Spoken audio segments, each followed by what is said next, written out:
بعضی ورونه یا بعضی خوندې دا یو سوال کوي د دې په دماغ کې دا سوال ګرځي شاید کدی څه وسوم ګرځېدلی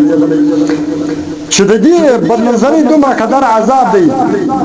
اوس که چیرې موږ په لار کې د یو ضرورت پر بنا باندې تېرېږو په دې لار کې ښځې روان دي یا ښځه دا وایي موږ په دې لار کې تېرېږو په دا لار باندې نارینه روان دي پر دې باندې زموږ دا سترګې ولګېږي آیا دا اچانک نظر هم دا رقم ګناه ده ګناه کبیره ده که دا اچانک نظر معاف دی جواب کتابو لیکلی دی چې و دا رقم ورور یا دا رقم خور ته دومره صفا ورور یا داسې صفا خور هغه ته دا جواب ورکوي چې اول نظر معاف دی که چیرې اچانک نظر ولګېږي دا معاف دا په ګناه کې نه شمارل کېږي لکه په حدیث شریف کې راځي نبي علیه الصلاة والسلام حضرت علي کرم الله وجهه ته وفرمایل چې یا علي لا تتبع النظرة الأولى فإن لك الأولى وليست لك الآخرة د مشکات شریف حدیث دی په دې کې نبي علیه الصلاة والسلام حضرت علي ته وفرمایل چې اے علي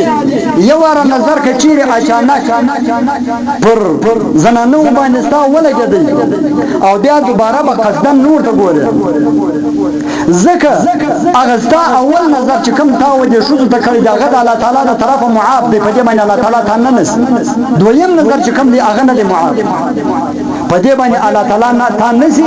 د چپه وژې والا به دا په ګناه کبیره کې لیکي چې ګناه کبیره په بل شي باندې نه صفا کېږي یا به مکمله کلکه توبه کوي او یا که چیرې مړ کړو الله تعالی به په دوزخ باندې صفا کوي دې ته ګناه کبیره وایي دا ګناه کبیره ده و نجونو ته کتل قصدن یا د نجونو الګ الفان ته کتل ګناه کبیره دا منو سبا دي عام شی بلل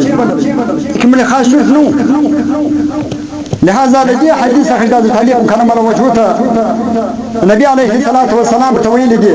لدي سم تزام معلومه چې اول اچانک نظر چې دی هغه معاف هغه کده نارینه و شوزو ته او یا د شوزو و نارینه ته اوس په حدیث شریف کې دا اول نظر اچانک معاف د دې مطلب دا نه دی چې کچیر تا وجه شذ ته اچانک وکړه نبی ته غوړ ته ګورې دا په کور نه و ما د نظر خو نه ته کړه یو نظر نه کوم نه بیا ګناه ده په ګناه کبیره کې بیا راځي هغه د اچانک نظر چې ولګي ډایرکټ په نظر سبق دا به اړه حدیث شریف کې حضرت جرير رضی الله عنه راځي حضرت جرير بن عبد الله رضی الله عنه فرمایي چې ما د نبی عليه الصلاه والسلام څخه پوښتنه وکړه چې دا اچانک نظر پر یو څه زمانه ولګیږي د دې متعلق څه حکم دی د الله تعالی تر طرفه نو نبی عليه الصلاه والسلام ودته ویل اسرف بصرك